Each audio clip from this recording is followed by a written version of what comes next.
You are listening to episode 14 of The Underhook Show. My name is Steve, as always, alongside my co-host Chris. Chris, it is a muggy day in our area. I hope you're staying cool. Oh man, allergies are going ballistic, but we're good here. I'm just happy to see some warm weather finally. Yeah, finally out of that weird vortex of just rain and nastiness. But so hopefully it'll settle down here. Just hopefully not get into triple digits. But it was a pretty wild week. We have a lot of wrestling to talk about. But before we get into, I guess the way I want to say it is, before we get into the fiction, I want to address some non-fiction, if you don't mind, which is not like us, but I just kind of felt the need to do so. Yeah, go right ahead, my friend. And mainly I'm bringing it to the show because I've been marinating in my soapbox and like trying to just stay off of my phone. But there is some inescapable noise with the whole CM Punk John Cena announcement, with the match taking place in Saudi, which not a lot of redeeming qualities given that, you know, within the fiction they tank their biggest match. They put it on a 2-week build on a B show. But in more serious matters, there's obviously, you know, the Punk stuff and all of the dunking, which, hey, hold people accountable. Nothing wrong with that whatsoever. I understand so many people, including myself, are disappointed. But a lot of the noise is starting to get a little too out of hand as far as leveraging other people. And essentially it's gotten to the point of saying, my favorite celebrity is morally just and yours isn't. And it sucks that we have to remind people as, you know, grown-ass adults with developed frontal lobes, but we don't know these people and none of them are your friends. And you're playing a dangerous game by using other wrestlers or celebrities as leverage because it could come around just as fast. Somebody was trying to use opinions on a lot of the stuff going on in LA and saying, well, like, you know, Punk's a fraud and he would never say this, right? The problem with that is you're trivializing a lot of people's lives who are being ruined just to dunk on somebody. And that's not cool. So don't do that. Yeah, at the end of the day, they are just entertainers. They're here to entertain us, but they're also real people who are losing livelihood. It's a slippery slope, you know? Yeah, so that's all. It's a dangerous game to play. It doesn't matter if it's athletes, musicians, wrestlers, whatever. You have to have a certain amount of restraint. You know, we love this stuff. We love discussing it. That's why we're here in the first place. So I just want to use this as a reminder that you have to draw a line with these people. At the end of the day, unless you actually know them individually, they are people on our televisions, and I don't think it's necessarily a good idea to attach yourselves to them because you just don't know. So I've made my piece. We can get into the fiction if you are good to go. Let's rock and roll, my friend. Busy weekend. We start chronologically, I guess. You were messaging me while you were watching the Worlds Collide show, which I went back and watched today. I told you before we went on the air, I had a pretty rough viewing experience because on the replay they added ad breaks every 2 to 3 minutes, so it was very hard to get through the matches in one sitting, especially because YouTube's cracked down on a lot of ad block stuff. So, but from what I can tell, I enjoyed how it was produced. It like looked and felt more like a wrestling show than Money in the Bank did. But again, Money in the Bank also took place in like that parked spaceship with all the Matrix lights and shit. But pretty fun. I'd say inoffensive overall. If my biggest takeaway from Saturday and Monday, was just how awesome Chad Gable is, really. Yeah, just sad that he couldn't be Chad Gable, just Chad Gable. Yeah. But I like the venue. The setup was nice at the Kia Forum for this, right? Yeah. Mm-hmm. It looked like a house show, low key. I mean, I just like the setup. It was nice. Nothing too crazy. And I also like that it wasn't too WWE storyline, like, at all. You know what I'm saying?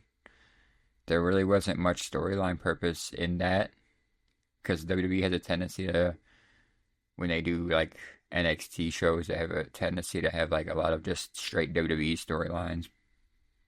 But Yeah, this one, it you know, feels like you're applying the WWE format to like a takeover, for example. This did not feel like yeah, that at all. no, this one I enjoyed it. Shout out to Conan on commentary, who didn't know much, but Yeah. but it was cool. I liked it, man. It was my new favorite wrestler is Mr. Iguana.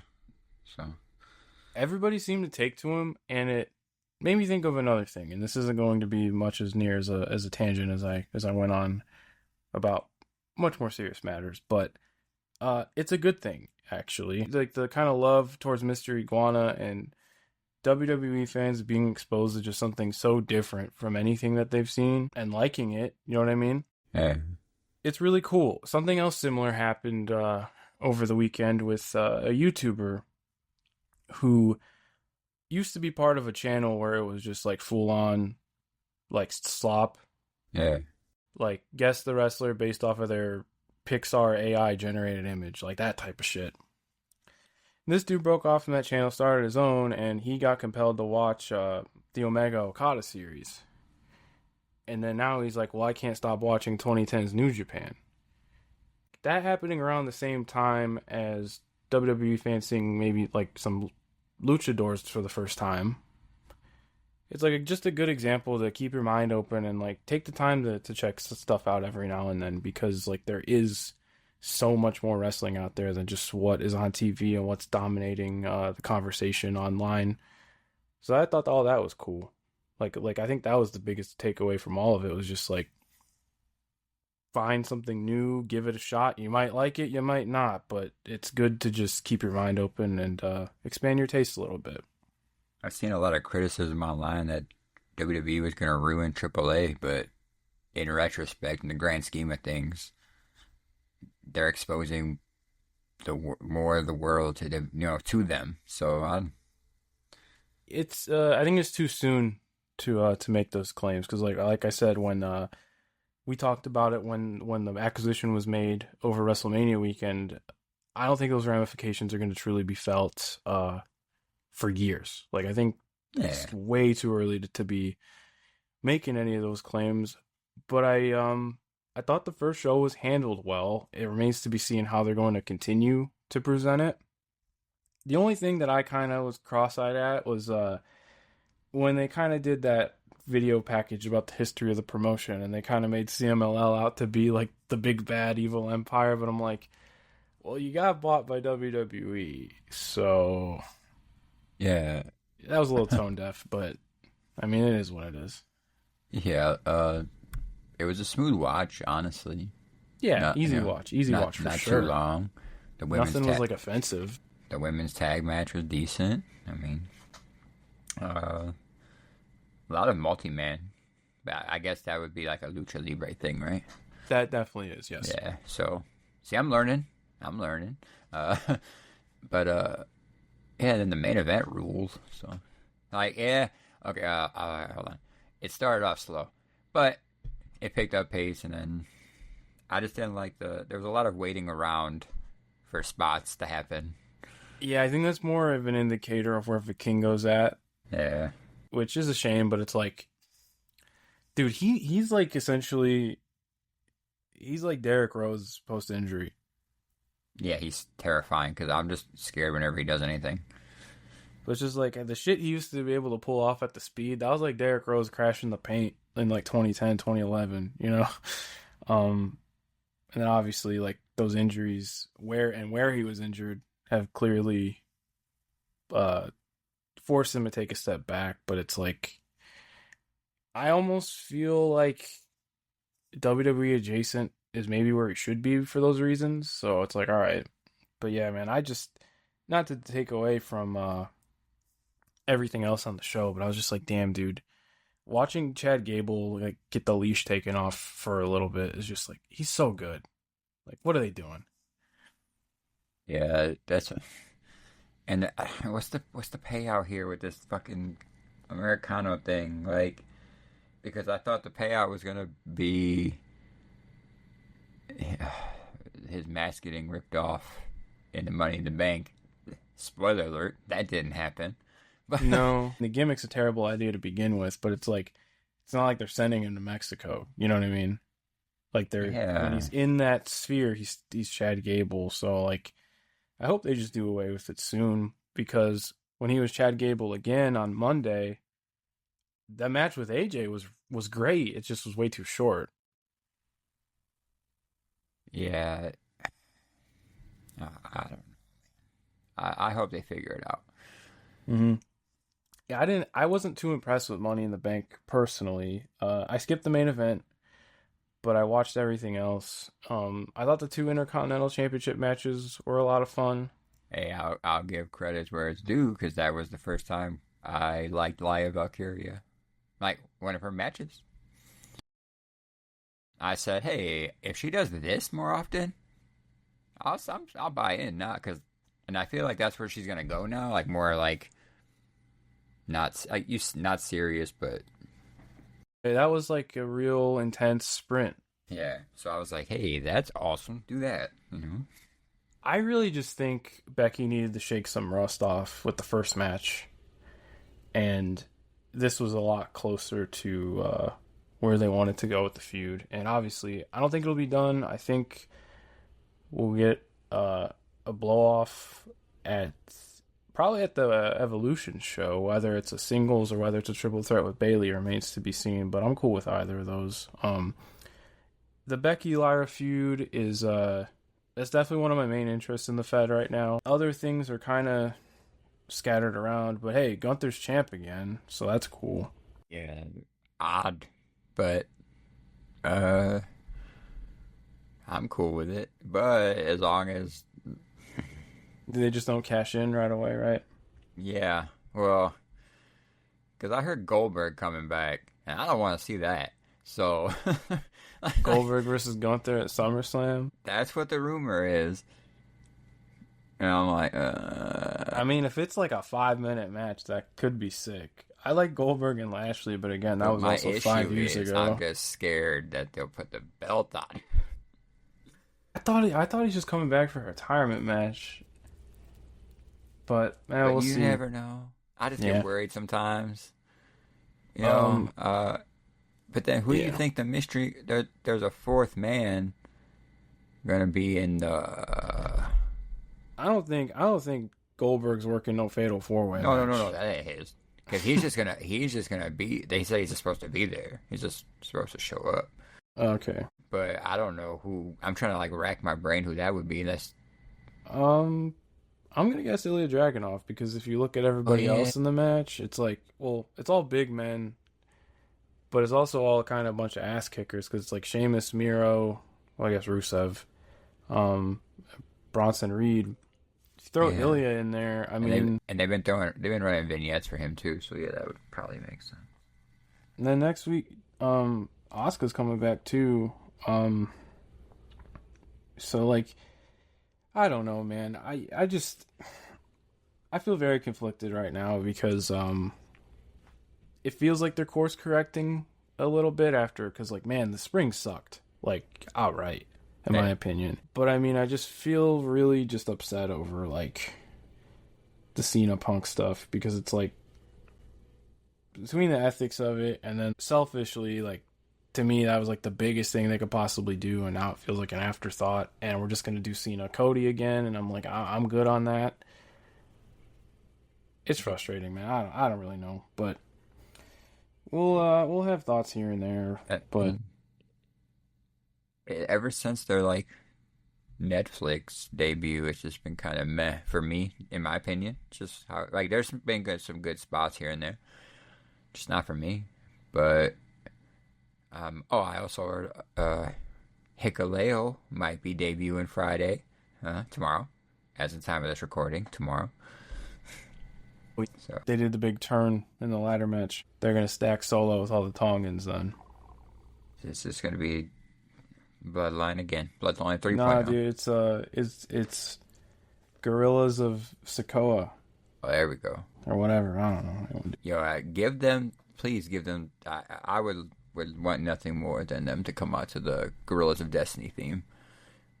One time, just Guerrilla tactics. yeah. It's ain't nobody realer than Gorilla. You know what? Like that's what I want. Like Oh yeah, that was the second one. I was thinking the first one. Yeah. Hell yeah. That ain't nobody realer than Gorilla one. It's the hardest theme for them. And it's somehow not DMX. Yeah, no. It sounds like DMX though. But it's awesome. Rest in peace, DMX. R.I.P. Yeah, so I kind of parlayed the whole like wrestlers aren't your friends into WWE talk. So I guess now it's time to get into. Thankfully, this is the last of the 4-hour TVs for All Elite Wrestling. Isn't Arena Mexico's not a 4-hour one? They confirmed it to be 2.5 hours. Thank you. Yeah. Yes. Yeah, that came out. Lucha Blog tweeted it, and then I saw an actual graphic to where it was like, 2.5 hour special. I'm just like, holy shit, thank you. Because they still did not figure out this format, and I don't blame them. I think it was worse this time.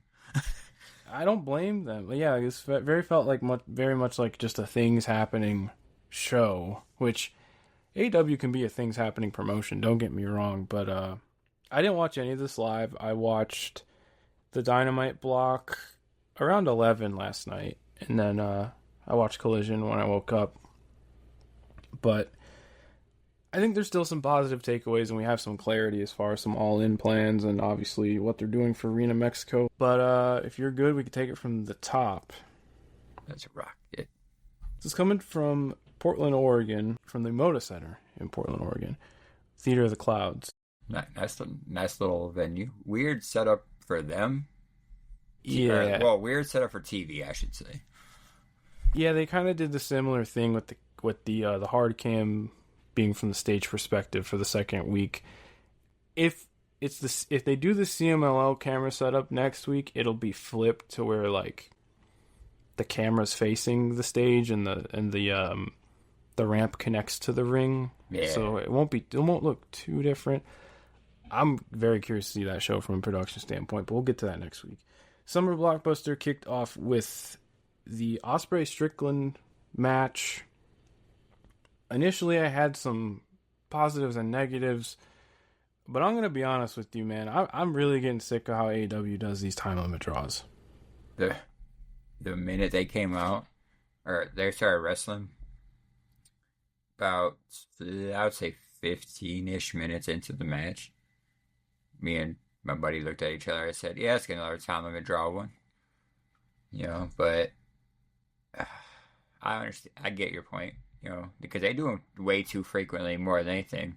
And then you notice when they're going to do it, because Excalibur will always say that, oh, this match has a 30-minute time limit, like in the middle of nowhere. So I think if the ring announcer gives a designated time limit, you need to do time calls. Every 5 minutes, do a time call.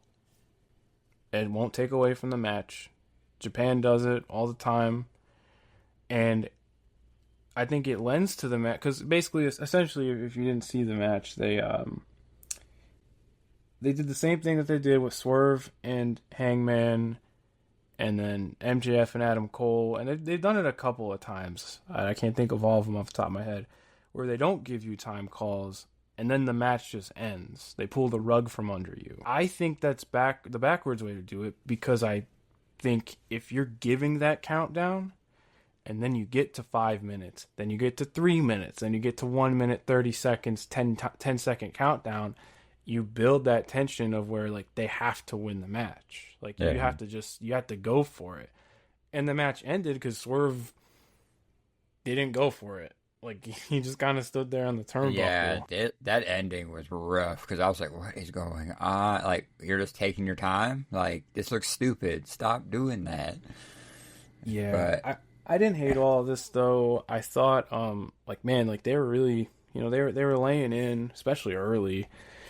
And both of the hidden blade spots I loved. The tope with the hidden blade to the outside looked awesome, and I can't remember Ospreay missing and then flying into the corner with the hidden blade. Like that looked awesome. Yeah, that when he racked his head. Oh, Yeah, that part looking at. What did he hit his nose on in the early on in the match? Just a forearm. His forearm.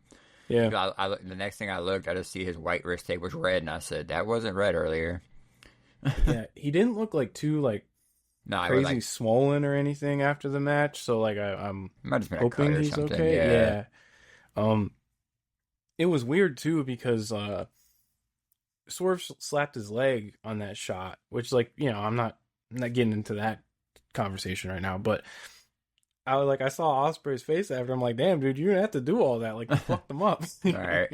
like you actually fucked them up. Yeah, like, and then, well, which led into the Death Riders coming out again.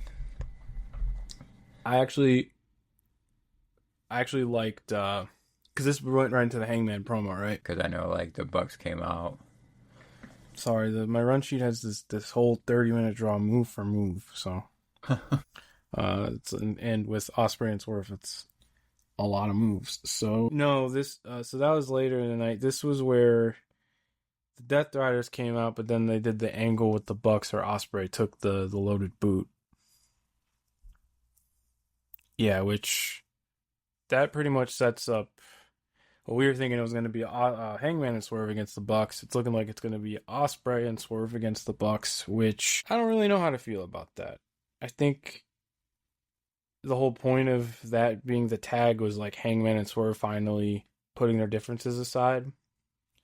Where this is going to be like, kind of just like an AEW fireworks show. But you got a lot of people to get on the card, and if you don't have big singles matches for Osprey and Swerve, then I guess this is the next biggest thing you can do. So I don't know. I'm gonna wait and see with the match. Yeah, I'll be. It's gonna be entertaining this anyway. Probably a better match than probably better match than the Bucks versus Edge and Christian. Absolutely, but I'll withhold judgment until we get there. Yeah, of course. After that, it was the Okada backstage segment.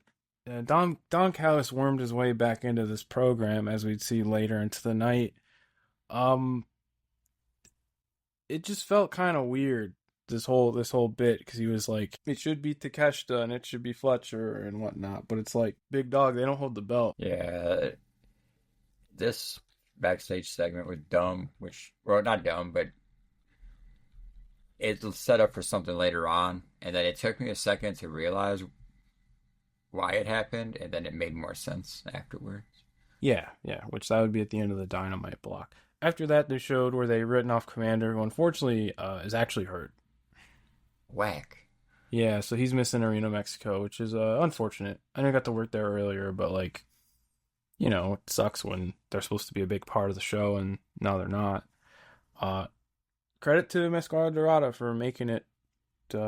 I don't know if it was exactly last minute, but it was certainly short notice for the match later. But that went right into a Mystico squash of Blake Christian. And I'm just happy that Mystico was on my TV. So, yeah, this it's pretty dope. A nice little Mystico showcase. Yeah. I keep liking how they do these little vignettes for him too, though. They let us know who exactly these people are. Have you ever seen these wrestlers before? That was a good thing that Worlds Collide did also, was kind of give you a hype little video to see who these people were. Yeah. That's always good. I do like that they're building up Mystico to be like a big deal because he's the biggest deal in Mexico. Yeah, he's Jesus or something like that. Essentially, yeah. So like, it would be weird if you flipped on TV next week and like you're like, why are people like throwing babies up in the air for this guy? Which then led into Hurt Syndicate coming out. They kind of dovetailed into the next match, but confirmed for next week, MJF versus Mystico. Now, at first I was a little disappointed, but now I'm kind of like, I'm open to it because Mystico doesn't really lose. So if MJF goes in there being all Lex Express and just being, a piece of shit and then gets his comeuppance at the hands of Mystico, I'm like, all right, that works for me. Yeah, once MJF said he was coming as the American hero. I was like, oh, he's gonna lose. Uh, but Yeah. it's gonna be an entertaining match. The rest of this segment kind of seemed it fumbled a little bit. Meandered a little, yeah. Yeah, just dragged and dragged. Tends to be the case with these Hurt Syndicate promo trains because it's like MVP's gotta say what he's gotta say, and then obviously MJF has to get his word in too. And then like I believe if it was this week, the babyface team came in there too. I did like the match though that followed it, which was the debut of the Hurt Syndicate as a trio against Kevin Knight, Speedball Mike Bailey, and Mascara Dorada. I actually thought MJF was good in this match because he was doing a lot of stalling and stooging and not just trying to do as much as he possibly could. Yeah. And what was he wearing? I think it's supposed to be a nod at MVP's old or MVP's WWE gear. Oh, okay, that makes sense then. Yeah, that's why he looked all fucked up. But he just didn't come out in like the inflatable tunnel. But That's what he needs to do. Maybe next week. Please give if they are turning MJF into the new MVP, I am here for that. Give me the tunnel. Give me him playing basketball against Matt Hardy. Give me it all. Not Matt Hardy though, but give me him playing basketball against somebody else. Yeah. But I would say if we're one step closer to Lashley and Shelton against Speedball and Kevin Knight, then this is a positive overall, even if the segment maybe overstayed its welcome. Yeah, but now it bears the question to if Ospreay and Swerve are gonna go against the Bucks, what's going on with MJF at All In?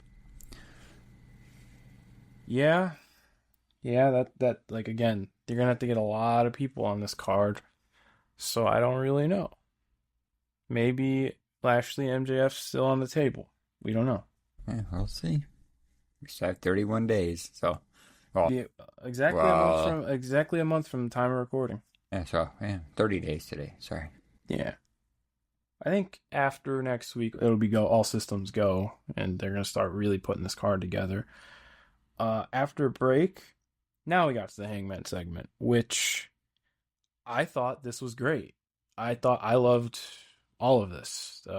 Death Riders actually came off as like a threat. I thought Moxley's promo was great. I thought Hangman's promo was great. I'm very excited for this match. Yeah, me and you talked about it's going to be a good match on paper regardless, and this just made it even more solidified. I did like when Hangman was walking in earlier and the Death Riders just creeped up and behind him. That part was pretty dope too. So I wish. I'm glad we get 30. We get more of a build, so we get to see more promos from these two.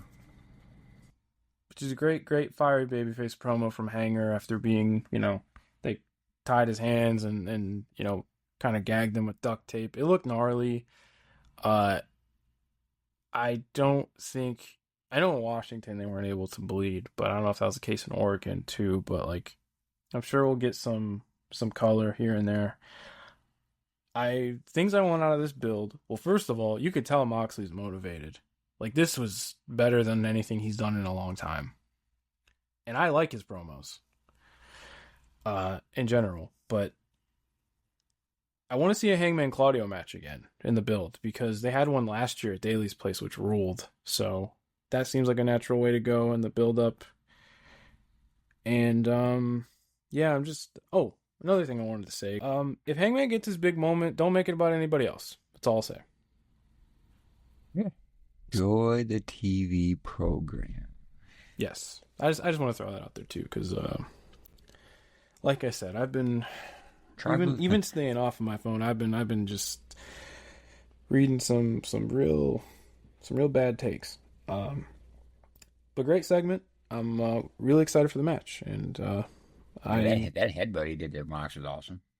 Yeah, that looked fucked. That was awesome. Yeah, I was like they're hitting that nice balance of able to do all this nasty stuff and make you feel sympathetic for the babyface, But then like he just pulls something out like that, and it's like, hell yeah, dude. Like it's good. They hit a nice balance there. Um, Next was the women's tag. I was pleasantly surprised by this. AKA your main event of the night, or your main event of segment, or your segment one, I guess, right? Yeah, the Dynamite block, because this was the last match, wasn't it? Yeah. They've been doing a lot of things in these 2 hours, and last week too, that I'm starting to think we're getting those tag belts. Oh, yeah, absolutely. I will say this, though. I thought Ty came off pretty well here. I think that maybe Anna Jay should just be a tag wrestler, because this was the most I've enjoyed one of her matches in a while. And I actually thought this was just a really decent TV match. And there you have two teams ready to go. Not suggesting they would be the ones to win the belts, unless like you want to give Megan Bayne a side quest before putting a singles title on her. But I had fun with this. I think Megan Bayne's title is going to be the focal point for her. But yeah, no, I don't mind it. I actually like Ty Mello. I've always been a Ty Mello fan. I'm not even like, that's not even me being like, it's like unironically, you know, because I was like, when she when she was doing when she came a heel with Sammy, I was like, yo, she's doing good work. And then she got better in the ring. And then now I'm happy to see her back. She went through a lot, so. Yeah, I think I said 2 years since she wrestled on AEW television. Excuse me. As I said last week, she worked Stardom in January and like hasn't done anything since. But like she's clearly in ring shape, and like I mean, obviously they've had plenty of experience teaming together. But I'm like, I thought that worked better than the Anna Jay Harley Cameron team. Like, no shade on Harley Cameron, we're big fans of her in these parts. But yeah, I was just pleasantly surprised by this because I really didn't expect much, especially with how long it's been since those two teamed together. So yeah, just overall, just a really fun TV match. I was into it. Yeah, I didn't mind it at all. Following that was honestly what I think this was my favorite part of the show, the Omega Okada video package. Yeah, that they could have ran that for the whole last 30 minutes. I would have watched that video package, you know. This was like the best video package they've ever done, in my opinion. Absolutely. It broke down the history verbatim. Showed it great. Yeah, I loved every minute of that video package. It made me want to go back and watch that era of New Japan. Yeah, I'm probably... The thing is, it's like... Part of me wants to watch the 4 matches before All In. But given that the shortest match is like 28 minutes, it's like those are... Yeah. Those are marathons, my friend. Yeah, you gotta find the time. Especially because, like, you know, the second Dominion match is like 85 minutes or 82 minutes or something. But I just feel like I gotta do my homework because I know... I mean, those matches are built on callbacks, you know? Yeah. So I'm sure they're going to reference some stuff. And it's been years since I've watched those myself, but yeah, this was just so well done. I was talking about Ian's description of the feud last week, and I think that more than anything, they want to treat this with the reverence of the impact that it did leave in way back when, all those 8 years ago. So yeah, I thought this was incredibly well done. I'm a little indifferent on the actual segment where they did sign the contract. But before, you know, the callous interference and the internal bleeding and all that, what do you think of the belt? I don't mind the belt, to be honest. Doesn't look bad. Doesn't look bad. I'm sad we're losing the international title. Yeah. That's such a beautiful belt. Yeah, that's probably my favorite belt in AEW. But, I mean, I get it. You have way too many, especially if you're going to get these women's tag belts. You don't need 2 titles, 2 extra singles titles. I get it. I'm trying to downsize, but... and obviously I'm sure like they were thinking like maybe the plan initially was to just have the Continental belt be like the Owen belts where it's like it's presented to the winner and then maybe if there's like a right to challenge, they don't have it anymore. Yeah. Then it turned into the Triple Crown thing with Eddie, and then it became like a title with its own rule. That it just seemed like there was a lot of ideas thrown around, and they never really picked one. Yeah. Now you'll probably just make it for a title shot around that time, right? Or I something would, like I that. would, I would think so. I hope you don't Uh, get. I hope you don't get rid of it because that's one of the yeah, most like it's entertaining. Don't do that, man. yeah, it's like a cheat code for good TV Yeah. because they took a dead part of the year in American wrestling and really made it like just you could just flip it on and you know you're gonna get something awesome. Uh, so I don't think they're gonna do away with the tournament. And I also, if as long as he could hold up, I would love to see Kenny in that tournament because I'm assuming he's gonna win this match. Okada hasn't been pinned yet. He lost to Fletcher actually, but in the tournament. But And he hasn't lost in a big match though. no, A like pay per not view like match. he has not lost like a marquee singles match on pay per view. That's correct. So So I mean, what is Don Callis doing here though? we, so time for me to get on my little Yeah, speak your tangent. truth. Uh, I'm tired of the same two people in feuding with the Don Callis. Sorry, well, three now feuding with the Don Callis family.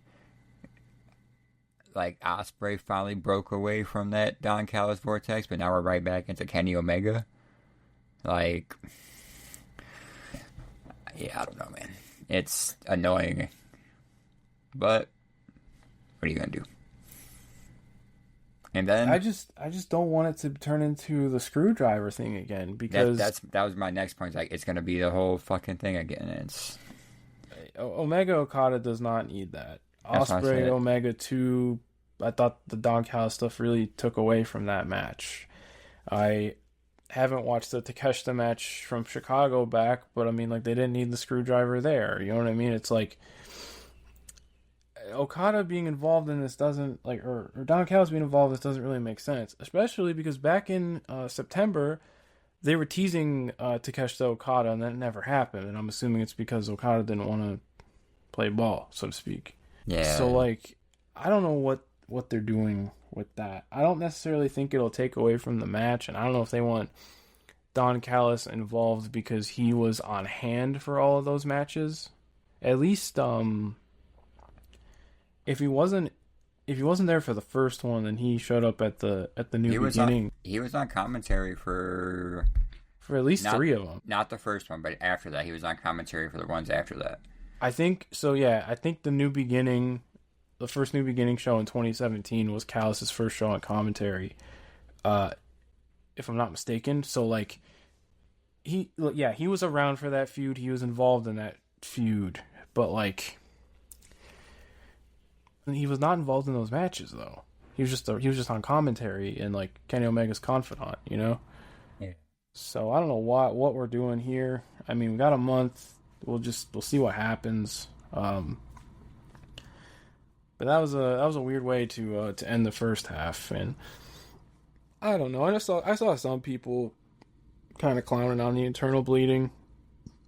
I don't really have much to say on it other than just all right. It is what it is. Did you catch all the Collision Block? I did not or I did, but before we start, can we take a quick pause, really quick?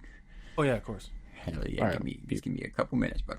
Right. So Collision, very much felt like Collision, but there was some pretty good stuff on here. Kicked off with Bowens and Fletcher, which really felt like a test run for maybe a program down the line, because this has like TV title written all over it if they ever sort that out. I think I was getting some more food at this time when the match started, so I missed most of the match. But when I came back, I liked what I saw. It wasn't too bad. Nice TV match. Yeah. Nice little Collision kickoff. Yeah, nothing offensive here. Definitely not. I think they definitely have ways to go with these two, but a nice little introduction between them, I would say. Yeah, it wasn't too bad. A nice showing for Bowens, too. Yeah, it's good to get them on TV consistently. Keep them in everyone's mind as they're because it doesn't feel like they've really committed to the singles push yet, but they're still keeping him around, so at least he's on TV, you know. Yeah, it wasn't. With Adam Cole being out there, it's just foreshadowing the Fletcher Cole program, hopefully, to give Fletcher that title. Yeah, seems to be where they're going with it.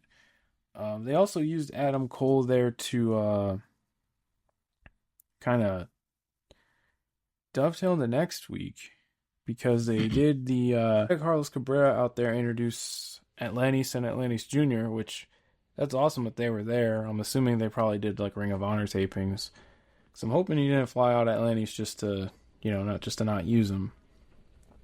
But I was just thinking to myself, this was one of those things where wrestling can be so crazy that I'm just like, I'm watching Stokely Hathaway cut a promo on Atlantis and his son. Like, what? Like, where am I? It's the Dale Cooper meme I posted when the Punk stuff got enough where I'm like, where am I and how can I leave? Right. But now this was a lot of fun though. I'm enjoying this act, the heel FTR act still. They're gonna check off Arena Mexo off their list. Like when they call it a career, like they pretty much have done everything. So good for them. They're in one of the couple of giant tag matches announced for next week. Sticking with AEW for a minute, the Workhorsemen are back. Hell yeah, they are. So I hope that means everyone's healthy and we're all good to go because damn, I miss the Workhorsemen a whole lot. Yeah, and you put them against Big Bill and Brian Keith. Sign me the fuck up, dude. Yes, that sounds fantastic. I'm here for it, 110%. I mean, Big Bill and Brian Keith need something to do, especially while Jericho's still away, which seemed to just be for Fozzy reasons and nothing else, but I did hear his contract is up in October, so... Yeah, we can't get that lucky. Yeah, no, I don't think he's going anywhere, but at the very least, in the short term, run this and I will watch. I will watch this, yes, I will tune in. Get them away from the Jericho Vortex. And if you can remember back to December, the Workhorsemen did cut a promo on Violence is Forever and the Deadlock Tag Division saying that when they're back, everyone's on notice. So I hope this means that they're all good to go and to get back to business as usual because... Gave us them versus fucking grizzled young vets. Yeah, I'll take that. Yeah, yes. Let's go. So that was really encouraging. We got another ringside dinner for Mercedes while Toni Storm wrestled. I don't have much to say about the match with Julia. Her new gear was pretty cool. I'll say that much. But another one in the column for tag teams because now that I got the wheel spinning, like Tony and Mina could easily be in that women's tag division. And Julia and Sky Blue. Yeah, again, There you go. So looks like that's where we're going. I do think though, I understand that Mercedes has some business to attend to next week, so that's why they're not really developing this feud too much quite yet. But they still want them, on TV together. I just don't want another week of this. Yeah, no. Let's have them cut a promo against each other. Have them been a tag match against each other. Do something. Let's get to brass tacks here, right? Ricochet's backstage and he kind of he's just being a shithead and he pretty much dunked on Blake Christian and Lee Johnson. Not my man Shoddy Lee Johnson. for ripping him off essentially. Blake Christian, by the way, apparently is challenging Bandito sometime soon. I just saw that on socials during the break. But all right. So yeah, they're not Ricochet stable, at least not yet. I'm telling you who I think it should be, and I'm still leaning. He's still leaning Crew? I'm leaning Private Party. Oh, Private Party. Yeah, we talked about that. That's my pick. Yeah, all right, because again, they still haven't been around, so. After that was the blunt rotation match of the night. Yeah. Conglomeration reunion: Mark Briscoe, Tomohiro Ishii, and Willow Nightingale against MXM Collection and Taya Valkyrie Yeah, with Johnny TV, not in the match, which was fine. I mean, I'm never gonna complain seeing Mark Briscoe and Willow Nightingale on my TV. So yeah, I'm never gonna complain about seeing those two or Ishii on my TV. yeah, Uh, Ishii just being there is yeah, always funny. Like, Ishii just there chilling, and then the yeah, best part of the match, or was after the match, Willow Nightingale got a hug from Ishii. I seen him hug somebody. You know, come on, everyone yeah, wins. that's pretty wild. Yeah, Yeah, I then mean, Willow Nightingale's undeniable, man. Like, she's awesome. uh, She's the best. So put a belt on her, please. yeah, man, they gotta do something because, like, again, it's the same problem that I talked about last week. Mercedes and Tony's your biggest match you could do, sure, but it's like then you got all these great wrestlers just not really doing much because I don't think Willow and Marina really have much to do anymore, especially with something we'd see a little bit later in the night. So they definitely don't need another belt. Don't get me wrong, but it's like just give them something to do, you know? And well, and like we said, like with the both women's belts being tied up currently, ain't really. I'm just happy to see her on TV. So Yeah, all the no, women on TV, they did listen from yeah, last definitely week. got a lot more Yeah, women's matches this week, and a segment that might play into the whole. You could put another tally in the tag division theory a bit later. Oh, you know what? It was actually right right after this here. Yeah. match. Yeah. Mm-hmm. Uh, did our homework, got a run sheet. It was Stat pretty much saying that, all right, she tried at Willow. They couldn't mend their bridge. I still have to go back and watch their match from last month. But Yuta was kind of lurking, and they played off of the old best friends stable, and maybe teased Chris Statlander joining the Death Riders. Or at least feuding with the Death Riders in some capacity, because she had a pretty uncomfortable talk with Yuta and then had a little bit of a confrontation with Marina. I couldn't get over Wheeler Yuta's hair. Yeah, dude, he's Jeez just. Louise, shaggy dog. Like, Yeah, dude, he looks fucked up. yeah, Um, he looked like he's like, you know what, I'm here. But Death Riders broke his brain, dude. He's just like existing. What do they call it? Like, or you're like ascetic, like not no possessions, no. yeah, You don't enjoy nothing. he's Like just almost like a monk. yeah, he's just I'm here to wrestle, and Yeah. I barely do that because He I'm barely gets to wrestling. Yeah. yeah, He's just chilling. He's just existing. he's just there carrying backpacks full of shoes with thumbtacks on them Or world title belts. or world But, title belts. interesting encounter here. I want to see what they do with it because I mean, if you need a heel tag team, I mean, Stat's great as a heel. So like her and Marina, interesting dynamic, or her and Marina as a match. I don't know what that looks like. So like, at the very least, they have something for her. Yeah, she's gonna be on TV hopefully, at least on Collision. So that means I gotta tune back in now. Because it feels like they've given us morsels with Chris in 2025, like the Bane feud and stuff like that. Like when Bane debuted, and she was on TV consistently for a while, and then it was just nothing. And she's too good to not have nothing for Chris Statlander, in my opinion, at least. I was just happy to see the callback. You know, like if we left best friends. We made that choice. You know, so I'm interested to see where it goes from here. Yeah, yeah. So one to watch, for sure. Following that, in my opinion, was match of the night, which they referred to it as a standby match, and what a hell of a standby match it was to have. It was Bandito versus Beast Mortos, just full on, just fireworks show, freak show with all the acts of strength. I mean, you can't go wrong with this pairing, man. Yo, I saw this or I heard this. I said, oh, we're gonna have Beast Mortals. Oh, Bandito, yeah, locked in. I think this is right after this is when I started getting tired though. So I started Yeah, struggling. I was dozing off towards the end of Dynamite. I mean, granted, I started at 2 hours late. I started Dynamite when the whole thing went off the air, so like I would not have made it that late. But uh, this was sick. I mean, it was kind of what you expected it to be. Part of me was hoping that Mortos would win, just because I'm like, this could main event Supercard. I think Yeah, this was because fucking. Bandito's gonna need a challenger. Sign me up again. Like, Yeah, I we are big Beast Mortos guys over here. yeah.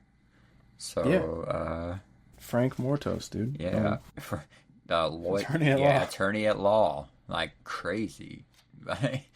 But this the way, and then I just keep remembering when Deadlock on their, they kept saying the way they kept saying Beast Mortos, and that's all I was gonna keep saying it like that. But just a whole bunch of cool shit here. Feats of strength. Mortos got a hell of a spear. Did you catch Bandito hitting a GTS? Yeah, that fucking crazy, dude. Like, Just in transition. I don't know how that would have went over in the room at an AEW show, but I had to rewind it because I was like, wait, did he just casually do a GTS like just as a transitional move? But he sure did. yeah, he was playing 2K for sure. Kenta didn't tweet about it, so I'm assuming he got the pass. He, So good for him. yeah, I think there's only one person that doesn't get passed from Kenta. So, Yeah, we talked about him enough. But yeah. the corkscrew crucifix bomb, another cool spot. I mean, Beast Mortos, man, like, everyone talks about him as a base for the luchadors, and obviously, like, that's a very important part of what they do. But he just does all kind of fucked up stuff, and it's great. Yeah, he just said that we're gonna try this. The air they got on like that he like where he has them in like a tombstone position, but then he turns it into like a face buster. Yeah, it was like the Tombstone Codebreaker, right? Yeah, it might have been it. Yeah, I think that's kind of like what I'm thinking. What you're thinking was that like leading into yeah, that yeah. GTS spot? I Like, think so. yeah, Yeah, because he did like a crazy like it was like a whole bunch of different moves he did in that transition, and it ended it with a go to sleep. So like, yeah. but yeah, They're going crazy though, man. They're very fun bomb fest fireworks show, whatever you want to call it. I also would not to go too far back, but back in the Mystico match with Blake Christian. Mm-hmm. When he did the tope, the suicide dive, the headbutt Oh thing. my gosh, yeah, like he did not brace that with anything. No, he just said, "Put my hands up, why?" and just and took off. So it just had me flashback when we were talking about this match because I was like, "Man, what happened?" And I was like, "That's what it was. That headbutt or the tope he did." And he just said, "Yeah, why am I gonna put my hands up?"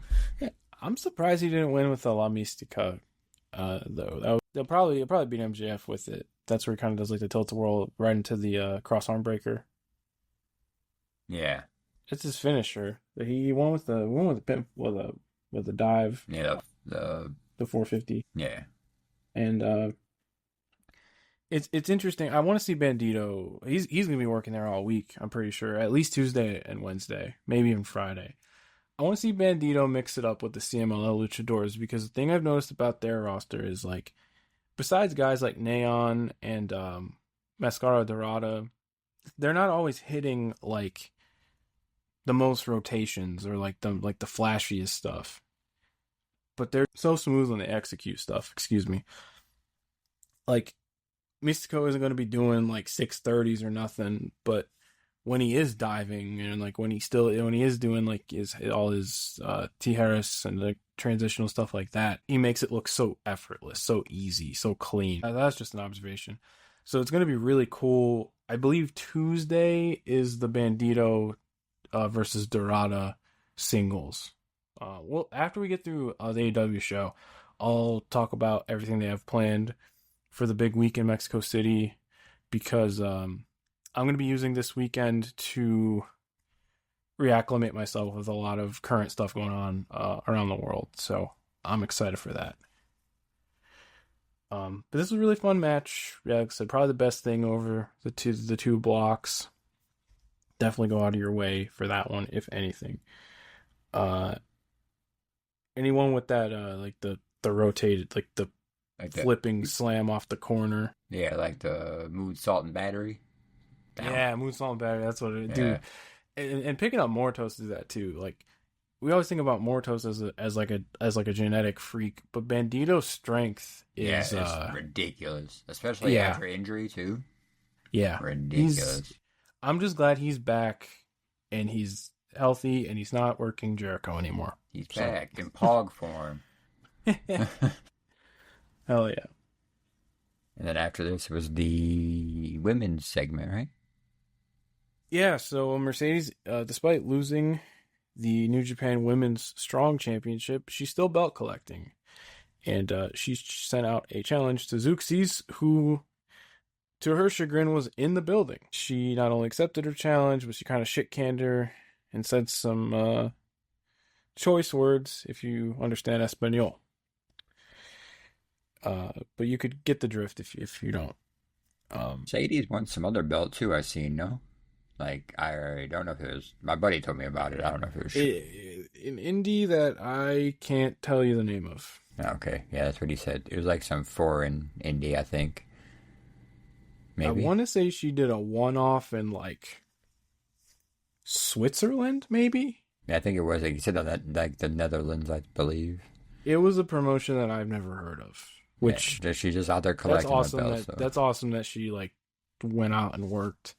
And as much as people like everybody's trying, I gotta stop going on the internet. Like I know I've harped on it, but it's like people are like, oh, she went from WrestleMania to this. It's like no, like she wants to go to these places to make like to so all these other wrestlers get paid.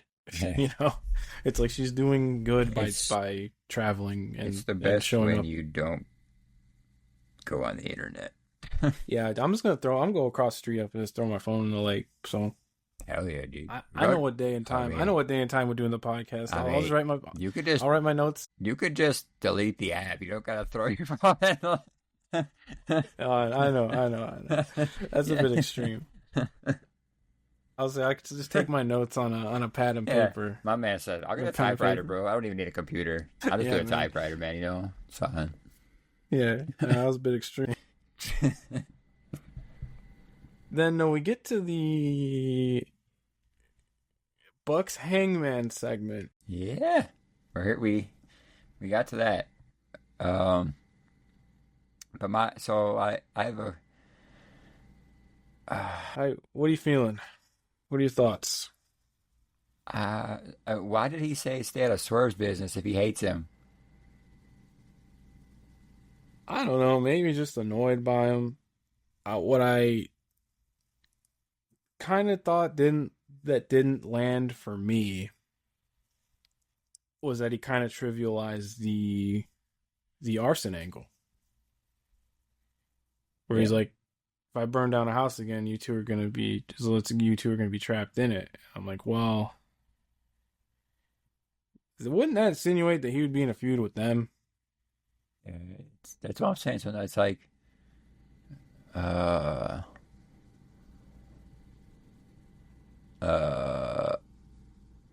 then very strange. Well, and then like Nana comes and Swerve heard every word of it now. So now it's gonna be like we all know what the writing on the wall is, right? Like, well, more or less, unless they swerve us again. But it's gonna be you're gonna get Swerve helping Hangman. Yeah, I'm assuming that this is going to be a tag match, but then they're all gonna like there's gonna just be like a billion run-ins in the main event, and Swerve's going to make the save, which I'm assuming. This is all just going to kind of fold into each other. Personally, I don't think Hangman's moment needs all that. I understand that the Death Riders have been a thorn in everybody's side, so you do want like a united front. But also that united front was supposed to be like Darby Allin and Daniel Garcia, and they're not going to be near this. Yeah. So it's all a bit strange. The only other thing I could think of is maybe on the Go Home Dynamite they're going to do, or maybe even at like All Out, you're going to get that power trio of Hangman, Swerve, and Ospreay. Ospreay against probably Moxley and the Bucks. That's the only other thing I could think of by bringing Hangman and Moxley's match into this feud. Yeah, but and the only thing I could think of, like, I just keep thinking about if they need to pull the trigger with Hangman taking that belt off Mox, because don't wait for Darby. Don't stop. Just don't. No, we're too far in or in too deep. You have So to. just do this, because I'm thinking in my head this is the perfect time to do it, especially if you're gonna have Swerve come out and help Hangman. That place is gonna go nuts. When Yeah, I think Hangman's finished if he doesn't win. Yeah, I don't think you have another yeah, it's chance cooked after that. to make him the guy. I mean, because now this could rewrite his first title run not being the best. You know what I'm saying? Like he's yeah, he's in a better spot than he was last time. So and I almost think you're gonna get, you might get a mirror spot. He got the nod of approval from the was Bucks. it Matt Jackson? Yeah, Yeah. so like might be Swerve says, go ahead, so which seems very like elite pilled. I think that's something that they're gonna do, if that's the way it goes. I just don't understand, like, because if you have all these run-ins and he still doesn't win, then it kind of makes all your baby faces look like shit. Yeah, it is 100%. And then So you gotta rip the Band-Aid off and then get this done. if you are still banking on Darby, that just deflates it. Like no one's gonna care at that point. Like again, I hung on to the Death Rider shit longer than anybody, and I'm even gonna be relieved when this is over. So, and I'm gonna be happy for Hangman. Like I want him to have that ace run that didn't necessarily get. Even if the matches themselves were good, it didn't feel like he was like the focal point of the show. His first time around. So yeah, I just don't want too many cooks in the kitchen with the match though, but it might just be what it is. It might be their version of the end game stuff, which I will just say I think it's fine if you do it here, but then after Cody and Roman in this match, I don't want no more Avengers World Title matches for a long time. I'm good on that. But I know for a fact that's the match now. The tag match we're getting. But I think it remains to be seen if they're all going to run in after the fact. Next was a match that is getting some weird reactions, which was Queen Aminata against Tekla, because of Aminata wrestling pretty stiff. And no selling the ending. Yeah, she just kind of got up, and her response on the internet was just like, this isn't ballet, it's wrestling. Like, get over it. So I don't know what's going on there. All I will say is that I'm happy she got a TV match because she hasn't been featured in a while. And she hit one of the craziest double stomps I've ever seen. Yeah, it looked insane. No give, no follow through, like like just falling on organs at that point. He said, we're just gonna try something new, and then just Yeah, that looked fucked. But I mean, Tekla, where she like her background, she's worked with plenty of she was wrestlers who lay in. So like she was she was in Stardom where they just I mean, she was in a faction with Julia and Shuri, which like, regardless of what you think of their matches, like those two were kind of known for hitting as hard as they can. So like, I don't know what to tell you there, but yeah. Interesting developments there. I didn't mind the match. I like Aminata. Aminata. I think this was a better showcase for Tekla for me than her debut match, to be honest. Yeah, because it got more than like 3 minutes. Yeah, so I liked what I seen here. I need to see more though, like to see. I'm still indifferent about her. So yeah, I don't think she's gonna go away anytime soon. I think it begs the question though, because of all these ladies who don't really have much to do, and because both titles are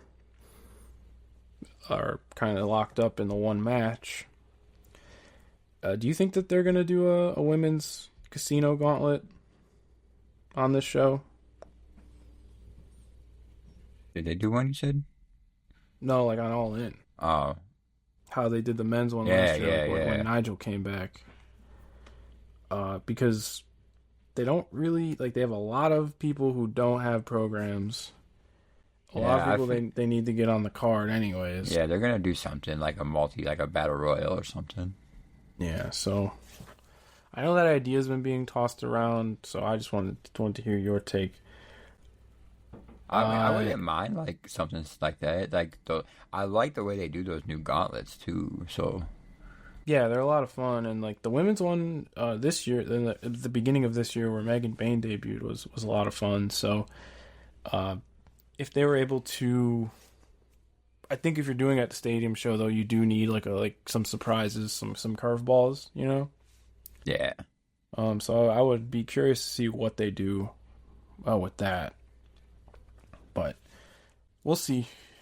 After that, they did a medical update on Kenny. He was taken to a local hospital, and despite being on the poster for Grand Slam Mexico, he's been written off. wow, that's crazy. Yeah, so that's unfortunate. He's not on any of the matches announced. Remains to be seen. I mean, maybe he'll do a segment because there's 4 matches announced and they have 2.5 hours, and like the only company that structures shows like that is Triple H's WWE. Yeah, So I don't know what they're doing there. Main event though for Collision was basically a better version of last week's. yeah. But before though, yeah. What am I missing? there was The Best of Super Juniors yeah. highlight Well, tape. one of the funniest lines I heard though was he wanted to give Nick some space, and he wanted to put some work into his mom or something. And I said, Oh, "Sir, yeah. sir." Yeah. But I think we're building to the that turn's gonna come now that he's back. I wonder what's gonna happen with Christian because he hasn't wrestled in a long time, and 2 big things are on the horizon here. There's a stadium show, and obviously the Edge and Christian reunion's heavily speculated. They're also going to Toronto. So I feel like regardless of what they do, Christian's going to be a bigger part of the show heading into the fall. Which I think he's been missed. I feel like he hasn't, despite holding that contract for so damn long, he hasn't done much in months. Yeah, when he came back on TV and the pop that he got, I was like, hell yeah, my boy is back. And then he was gone again. So yeah, so hope he's all right, and just I want to see him involved again. I personally think, I mean, I don't know what the holdup is. Like, is Edge hurt again? Is Christian hurt and just not saying anything? You know. But so I'm assuming the payoff's just gonna be Christian getting attacked by Nick Wayne. They're all gonna turn on him or something, and that's how you set it up. Or I think so, because when Edge debuted, they were all kind of involved. It was at that one Thanksgiving Dynamite, not last year's, but the year before, where they had a little stare down and the concerto teas and stuff. So maybe that's how they bring them back together. I think if the Bucks are off the table, you probably get Edge and Christian versus FTR. yeah, that seems like the logical choice for the kind of nostalgia legacy match. Especially with FTR being the legend killers or whatever. Yeah, they wrote off Edge, so yeah. that's kind of full circle there. So stick a pin in that one for now. We'll see where it goes. It's very weird that they're kind of built this slow burn all through pre-tapes as well. Yeah, but I guess they're trying something new. Maybe they just want to build up Nick Wayne's confidence speaking, before he's in a singles program. Which nothing wrong with that. Yeah. Main event of the evening. It was a better version of last week, but I'm also why are these Paragon tags closing out these shows? It was the team of Adam, Kyle, and Roddy with Daniel Garcia against Lance Archer, Takeshita, Josh Alexander, and Hechicero. And the 2 pairings that I really enjoyed in this match, seeing Hechicero and Daniel Garcia grapple was really good stuff. They didn't get to do it for very long, But that's a singles match I would really like to see one day. They looked great. They had like chemistry right off the bat. And then Josh Alexander and Roddy just did a bunch of cool shit. I need to go back. I didn't watch this match. I need to go back and watch this one. Honestly, it was way better than last week. Yeah. Yeah, it was cool. It's the typical Collision Paragon main event, you know. But and then I heard there's like another one next week. So I mean, that's like as blunt rotation as it gets next week. I'll pull up this card. We can run through what's announced before we sign off here. 12 man. Yeah, there's like a 10-man and a 12-man. So They said everybody get on here. yeah, and I'm sure there's a lot of people who want the chance to work in Arena Mexico. So nothing wrong with that. So the 12-man tag. This is just like you're spinning the wheel here as far as names, but it looks really cool. Kyle Fletcher, Konosuke Takeshita, Josh Alexander, Hechicero, and FTR against the team of Adam Cole, Daniel Garcia, Big Bad Brody King, Bandito, Atlantis Jr., and Templario. Hell yeah. That's fucked, but that's fucked in a good way. Like I'm excited for that one. Just a whole bunch of cool names. The other giant tag announced. This is contained to AEW here, and a bit of a rehash from Anarchy with a couple names. One name swapped out. There's Death Riders and the Young Bucks. No Marina against the Ops with Osprey and Swerve. As far as I know now, Osprey's still in it. I know there's been some speculation as far as his health with his nose and stuff. But as of now, that's the match. I think that'll be a good way to... Again, you're getting a lot of people on the card. You could have a fun bomb fest. And you're showing off your kind of A programs to a new market. So that'll be fun. Yeah, it's gonna be a good match. Like good. You know, the Bucks are going to be doing the Buck thing, and Swerve and Osprey are going to be doing their thing. It's going to be good. It'll be fun. Yeah, I'm just stoked for this match. I want to see how it's going to look. That's my. Yeah, because Moxley and Claudio both worked in Arena Mexico last year. Yeah, and, with Danielson, right? They did the big Blackpool Combat Club versus CMLL tag in March. Yeah. And then Claudio did the International Cybernetico, where he won. And then in December, he main evented a show against Hechicero in a singles match. Yeah, I just remember that the combat. The one in March. Yeah, the Combat Club one. I rewatched that today actually because I'm working on my big match of the year video. And spoilers, that's going to be on it. Yeah, a whole lot of fun. Claudio, I mean, like he's not wrestling for any luchadors here, but like he works really well in this environment. Crowd's obviously familiar with him enough. Then the two singles matches announced: Mercedes challenging Zeuxis for the CMLL World Women's Championship. I believe they had a match on Dynamite last year, if I'm not mistaken. But don't quote me on that one. Mercedes hasn't wrestled in Arena Mexico, but she did make an appearance last year to build to, if you can believe how fast time moves, to build to the match with Stephanie Vaquer when she was in CMLL. Yeah, I don't really remember much of Zeuxis. I think she was on WWE at one point. Thinking of Mae Young, maybe? Could be wrong. I don't know about that, but we'll have to go do some homework there. Yeah. She just looks familiar. I just had to look up a picture because I was like, yeah. Because I didn't remember what she was during that promo because I was half asleep. But yeah, well, other match announced. We talked about it earlier. I'm assuming this is going to main event. It's Mystico versus MJF in the special singles match.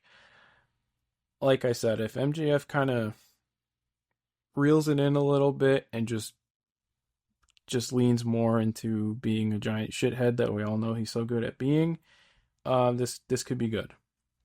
Yeah, I'm stoked to see it. And I looked it up real quick. She had 2 matches in the Mae Young Classic, but they were only online streamed. One Well, against. there you go. That great pull. Hey, 'Cause I didn't even remember that. I just remember seeing her face. I just remember that Yeah, mask, you know. And then yeah. she gets. She wrestled Io Shirai. So hey, No shit. So yeah, so if I can find that match, let me find out. Yeah, that was either I believe those are on Peacock. If not, maybe floating around YouTube or other places. There's another match being teased on CMLL's end. Lucha Blog's been updating this, and essentially, Ultimo Guerrero was trying to put together the ultimate, no pun intended, like the ultimate Rudo team, like the ultimate heel team, to face some AEW wrestlers, and he wanted Hechicero to join them. And Hechicero said, "I'm not wrestling with you. I'm joining the Don Callis family." So there's going to be some sort of team with Ultimo Guerrero and Los Infernales, but I do not know the rest of the match yet. I'm sure that graphic will drop. By the time you hear this, they have a show on Friday, so they're running their weekly Friday Arena Mexico show. So I'm sure after Friday we'll have an idea of the whole card. But keep it locked here. Quick, hold. Oh, Back to my research about Zeuxis. Yes, you said she wrestled on AEW. She did. Mm-hmm. Again, she lost to Mercedes Moné. Okay. So I figured I remember them interacting at some point. So now it's full circle here. Now we're back. See, like this is the kind of quality we give on the spot research. See. Yep. Good shit. Good work, Chris. Thank you for your hard work. Yeah, I'm excited for the show though. Keep it locked here. We will have the full breakdown and review next week. But as a reminder, if you are intrigued with the AEW CMLL partnership, that show will be televised, but they're running 2 other shows with AEW talent that are going to just be CMLL productions. That'll be Tuesday, and I believe Tuesdays is supposed to be some sort of Global Wars special. Yeah, with Ring of Honor, right? They're branding it as Ring of Honor, but it's like, I think the Crew are on it. That's the Bandito and Dorada match. Takeshita might be wrestling too, if I'm not mistaken.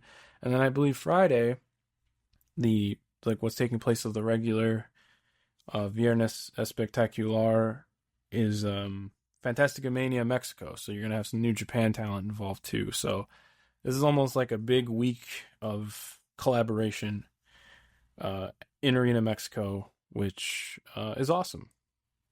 Oh yeah, I'm stoked. Because I don't know much about lucha, but I'm gonna be tuning in to this.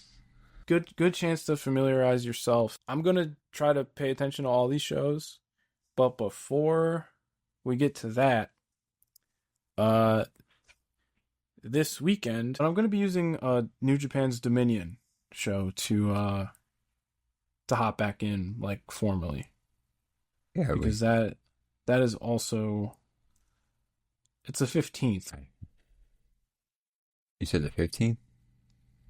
Yeah, it's Sunday. Yeah, it's Sunday. Yeah, so Sunday is it's kind of like the de facto, it's like the second, or you could call it second or third biggest show on their calendar, behind Wrestle Kingdom and maybe behind the G1 final. It's one of the two. But it's their big summer show. Headlined by Goto defending against Shingo Takagi. Tanahashi's wrestling Yuya Uemura, which I really want to see, because Yuya is probably my favorite of the new generation of talent. And then that evil David Finlay dog collar match is on there too. Yeah, I'm gonna be tuning in for that one for sure. And then your guy's challenging for the white belt. I'm hoping a guy can dream, because he showed up to AEW for no reason, and then they didn't talk about it at all, and now he's gone. Yeah, that was just one of his, that was just kind of like during Best of the Super Juniors, some of the heavyweights will get random side quests.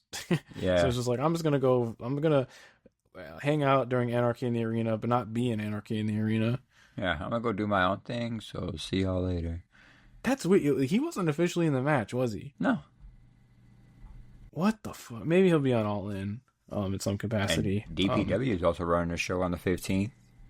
So that'll air next week. I gotta do. You know what? I think I'm gonna do my DPW catch up soon because I'm working on it. I'm getting there.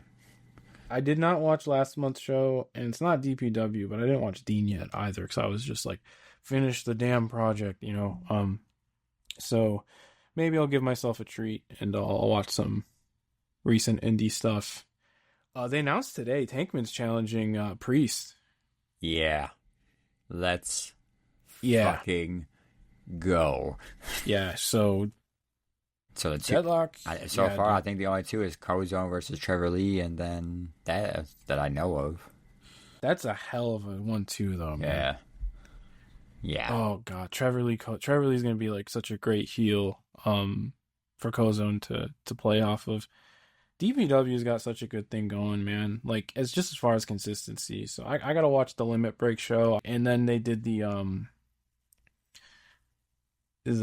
joint show in Los Angeles with Cedric versus Trevor Lee. So I got some indie stuff to catch up on. I know you do too. We'll square up eventually. Before All In, I think we should We will get one in for sure. we'll dedicate a chunk of the show. We mainly are just waiting for Dynamite to get back to 2 hours. Yeah. So don't think we were neglecting it. It's just, you know, between allocated time and just shit going on in our personal lives, we'll get there. So if you've been checking out the Deadlock shows for that one, thank you. But we're figuring it out as we go. We're getting there though. But yeah, I got nothing else to plug. You'll hear from me when I finish the big list. Trust me, I'm gonna be trying to blast it everywhere. But I got ways to go. So Don't rush the you got man. anything else? Nah, man, chilling. Well, Chris is chilling. I'm chilling too. That was it for the Underhook this week. We'll be back next week with the Grand Slam Mexico show. I don't think there's really anything else going on. Maybe we could talk. If you catch any of the other things going around the world, we can sprinkle it here and there. But otherwise, it should be business as usual next week. So thanks again for listening. Take care of yourselves and stay cool. See ya.